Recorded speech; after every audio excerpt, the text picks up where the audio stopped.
I hereby declare the postseason autopsy is in session.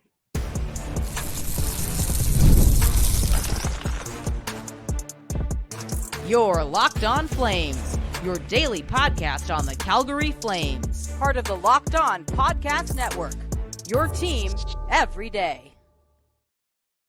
Hello, everybody, and welcome to today's episode of Locked On Flames. As always, I am your host, Jess Belmosto, and thank you so much for joining me here today. Today's episode is brought to you by Monopoly Go. I admit I have a competitive side, and it is a big fan of Monopoly Go, the mobile hit twist on classic Monopoly. So join your friends and download Monopoly Go now, free on the App Store or Google Play. Today, we are going to begin our postseason or off-season autopsy of this team, and we're going to start with Jonathan Huberdeau. What went right? What went wrong? And what is the long-term plan with him? What does this bigger picture look like with Jonathan Huberdeau employed by this team? But before we dive into that, please make sure you're subscribed to Locked On Flames wherever you get your favorite podcast and on YouTube. I'm here for you Monday through Friday, 5 days a week, your team every day. So the way that we're going to start looking at these as a whole for every player is we're going to start with what went right. And I know what you're thinking, Jess, what could have possibly gone right for Jonathan Huberdeau? You're right. It really feels like there were things were few and far between good for him. But I do have to say, at least he was responsive to this coach. I think some players get very stuck in their ways or have a hard time adapting to new things, or they just don't get along with their coaches.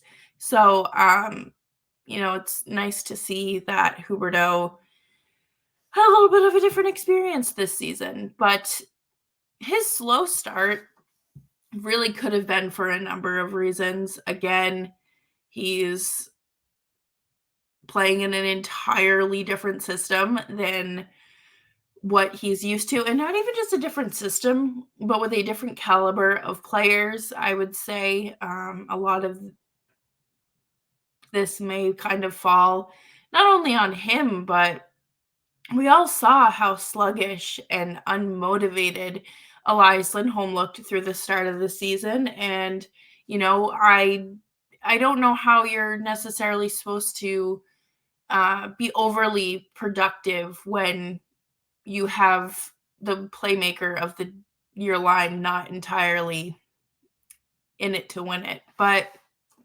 that's that. Up until December, it was tough. He almost went the entire month of December without a point. But thankfully we avoided that storyline with a point against the Philadelphia Flyers on New Year's Eve. That could have been very bad because I don't know.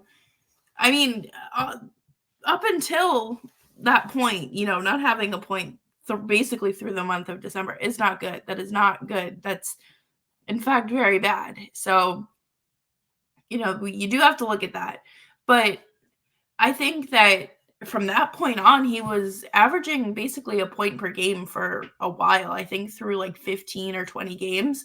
So he picked up production along the way. It's not where we want it to be, but I don't think it's realistic to ever expect an 85 plus point season from him again. I think that's just the harsh reality, and the fact that, he had such a steep decline last year and declined again this year.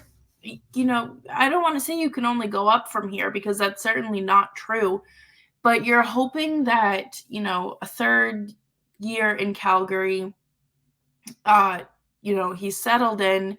He has what he needs to, build off of his foundation. And I don't really hate what we saw from him in terms of performance with Connor Zary at center. I think that they need to stick with that and kind of keep flirting with it. I also completely forgot until I went back and started looking at, different game highlights from throughout the season. His physicality has increased significantly. And, we hear a lot about, this player isn't going to throw their body around because they're the star and, we don't want them to get hurt. But it's not like Huberdeau's dropping gloves, okay? If he did that, I don't know what I would do.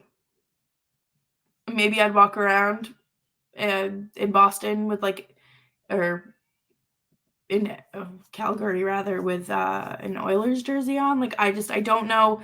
I don't know. It feels very obscure and just far too out there for that to happen.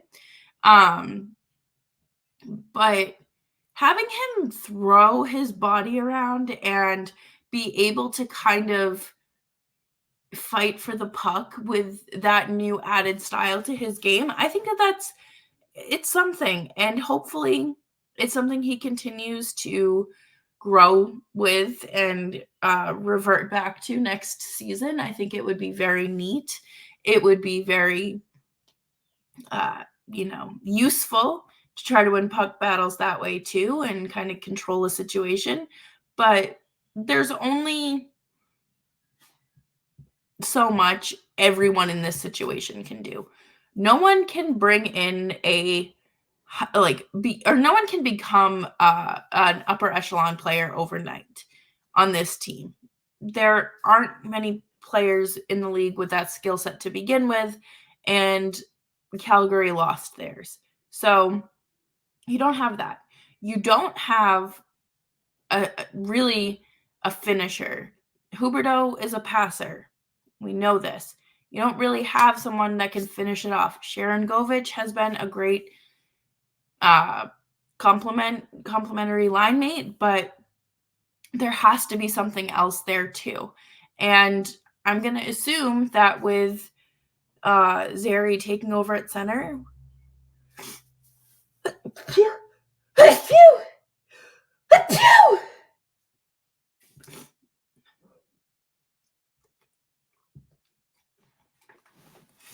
with Zary taking over at center to end the season, it is something they're thinking about bringing in for next fall. So we just have to kind of continue to roll through the punches and roll with the punches, because ultimately there is nothing anyone on this team can do besides hope that your draft capital brings you in someone that can compliment Huberdeau, because I don't like where things are at, and I feel horrible for Huberdeau and everyone that really believed in what we were being sold when the Flames acquired him. But coming up next, we are going to take a look at what went wrong for Jonathan Huberdeau. So go grab a snack, because we will be right back after this break. If you know me, you know that I have an incredibly competitive side. I am willing to go toe to toe for anything. And Monopoly Go brings that out even more in me. I'm sure you've heard of Monopoly Go. It's been downloaded over 150 million times. It's a great twist on Monopoly, where you can play not one, but hundreds of Monopoly boards in crazy locations, building up amazing cities that bring you big money. And the best part is messing with your friends. You can charge them rent on iconic properties, just like the classic Monopoly. And the leadership boards show us who the biggest Monopoly tycoon is.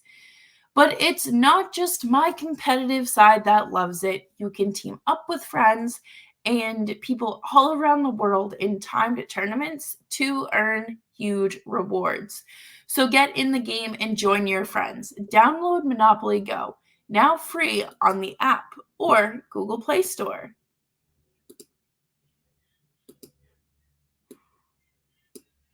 Thank you, everyone, for hanging out with me today on Locked On Flames. Make sure you're subscribed wherever you get your podcasts so you never miss a show. And on the flip side of things here, we started off with what went right. And now we have to kind of peel back more layers and, what went wrong? Jonathan Huberdeau is not Jonathan Huberdeau of the Florida Panthers. That Jonathan Huberdeau, if we could have kept him, and that would have been, I don't even know what, that would have been ideal, because you're getting somebody that can obviously put up 100 plus points consistently, or 90 plus points consistently. You're getting a strong passer. You're getting someone that is able to complement your best shooter and contribute to offense. That's not what's happening here. And it's not entirely Jonathan Huberdeau's fault. There are just some things where you don't mesh. It's like oil and water. And I don't mean that in an overly negative way, because I know when people they don't mix. I'm not necessarily talking about Jonathan Huberdeau and a particular player or person. It's just the style of hockey that he has always played does not translate to the Calgary Flames system, and how the style of hockey that they play, the skill set that the Flames have, does not, they don't complement each other. And they're trying to find ways to shorten the slow starts or the skids, whatever you want to call them, the droughts, right? There was no momentum for him to build off of at the start of the season. Some guys, they'll have 3 or 4 points in a row, or multi-point games to start the season, and they will go on a tear, and then it'll kind of tail off a little bit. But there was none of that for Huberdeau, and it stinks. And I remember reading an article a few months back about how Huberdeau and Sharon Govich build Legos together. And you're probably like, okay, well, they're grown men, they're professional athletes, why are they building Legos?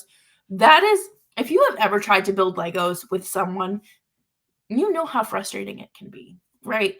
You have to be able to effectively communicate what you need, what this person might need, and what, you're working on communication skills, but you're also bonding.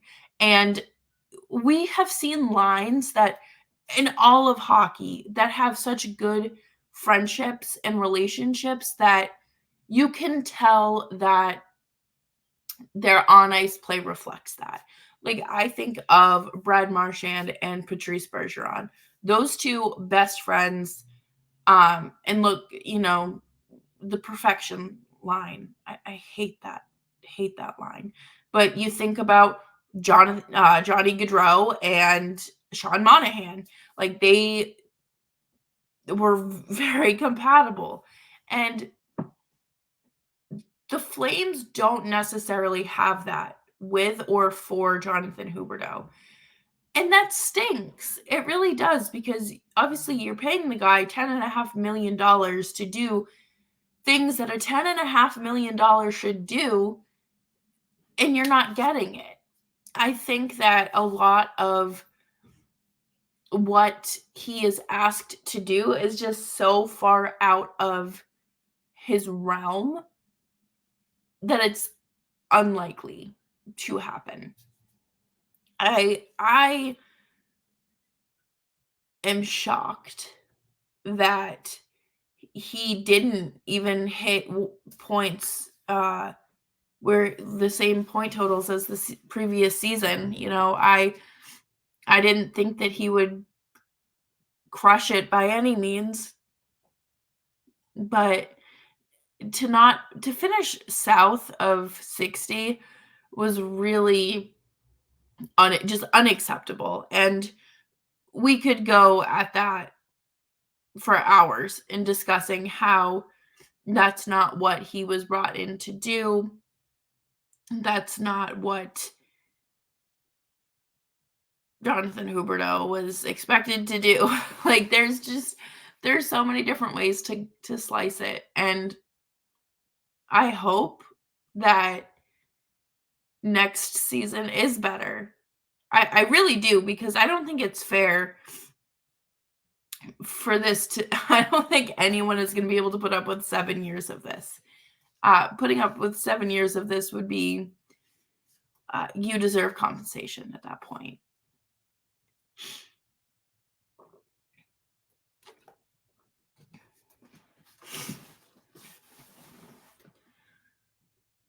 The one thing that really gets me is the level of frustration that he had, because he has a very calm demeanor. That's the word I'm looking for. He has a very calm demeanor. He's very composed. He doesn't go out there, like, if he has a really bad shift or completely whiffs, like, he's not slamming his stick against the goalpost or breaking it on the bench. Like, there's none of that. And that doesn't mean he's not, like, a competitive or emotional player. Everyone shows that stuff differently, obviously, right? But you could tell that there were points throughout the season where he was like, I will cut someone a check if they let me score a goal or anything like that. When I saw the Flames when they were on Long Island and Huberdeau scored a power play goal, I thought it was a joke. He looked so happy. The 7 Flames fans in the building were also very happy. You could see, like, the weight lifted off his shoulders, and you got to get that monkey off your back early in the season. And I think that's I hope that it's doable for the Flames come October, because I don't know what else you are going to get if you don't start kind of cranking up the heat there. So that's going to be obviously something that we revisit year after year after year until 2031, which doesn't even sound like a real year. But I'm hopeful that, everything that did go wrong can kind of, it declared itself, and now we can move forward and learn, because my goodness, it was tough, and we all watched the season. We all saw we all saw the same games. I wish that there was a way to get someone like an Anthony Duclair on the team, because they have played together and they have what it takes to be compatible, have that chemistry, and build off of it. So I don't think that Duclair it gets traded here or he'll ever sign in free agency. I think he's at the point where he can win. And I believe he's with Tampa now. He was traded from San Jose. So, he's not doing charity work. He is there to win at this point. And coming up next, we are going to look at the long-term plan and how Jonathan Huberdeau fits into this long-term and bigger picture. But before we do that, we are going to take a very quick break here, and I want to talk to you all about Indeed. When you're drafting your fantasy team, do you ever wish you could handpick the best stars for your business team? If you're building your talent roster, you need Indeed. Indeed is the hiring platform where you can attract, interview, and hire all in one place. Don't spend hours on multiple job sites looking for candidates with the right skills when you can do it all with Indeed. Candidates you invite to apply through Instant Match are 3 times more likely to apply to your job than candidates who only see it in the search, according to U.S. Indeed data. Indeed does the hard hiring work for you. Sponsor a job and we'll match you with quality candidates whose resumes fit on Indeed fit your job description right when you post. With Indeed, you can start hiring fast. Indeed knows when you're growing your business, you need to make every dollar count. That's why with Indeed, you only pay for quality applications that match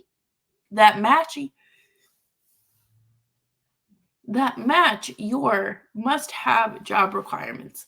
Visit Indeed.com/lockedon to start hiring. Just go to Indeed.com/lockedon. Indeed.com/lockedon. Terms and conditions apply. Cost per application. Pricing not available for everyone. Need to hire? You need Indeed. Thanks everyone for hanging out with me on today's episode of Locked On Flames. You can follow me on Twitter at Jess Belmosto. There's absolutely no way you discuss the Flames' long-term plan without Jonathan Huberdeau. Not because he's a player you want to keep around for a long time and someone you want to continue, building around, but because he's legally obligated to be here. And you're legally obligated to continue to employ him based on his contract. But, there's 7 more seasons of this. We got this. We can get through it, right? The biggest thing that I think about is just using him where you can and how you can. I like that he's been on the power play. I think that's great. I think that he had a handful of power play goals this year, I believe. So, it's not that he isn't capable of being on a power play. I think that he absolutely is. And I know that there is going to come a point where you can start playing him less and less. However, doing that in the second year of his extension, that's just not going to happen. I don't know what the real likelihood of this would be, but when I was putting the show together, I was thinking about, expensive older players that eventually they get healthy scratched, they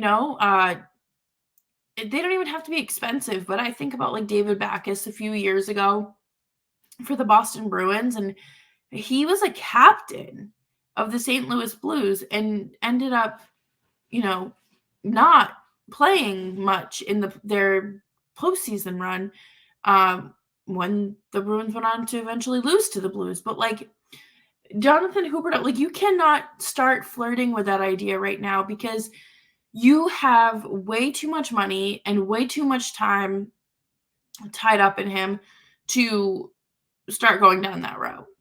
Maybe year 5 when he's a little bit older and maybe he finds himself with a lacerated spleen. I don't know. I hope not. That'd be very bad, but maybe he's got an injury and you put him on LTIR and we'll see you when we see you, I guess, because there really is going to come a point in time when there are players worthy of a spot to play over Huberdeau. And that is absolutely something else you have to take into consideration when you're rebuilding too, because it's yes, you need these players. And would it make sense to draft this guy? Because by the time he's ready to make the jump, we can take him out of the lineup full time. It's just an idea. No one is going to not having your $10.5 million player on the ice. But at the same time, it's not about how much you make. It's about what you can contribute to the team. He does have a lot of the intangibles that coaches love. He's not a fighter. He's not aggressive, but he's not afraid to throw his body around. He's the veteran presence and just a voice of reason in a locker room. He has grit. He has perseverance. he knows what it takes to overcome adversity. It might not be the smoothest path to getting over adversity, but it's still something. I will say it is still something. You're not gonna have him on the team with these same players for much longer. A lot of these players are probably going to be moving on within the next 2 years. I don't know if they re-sign Sharon Govich to an extension.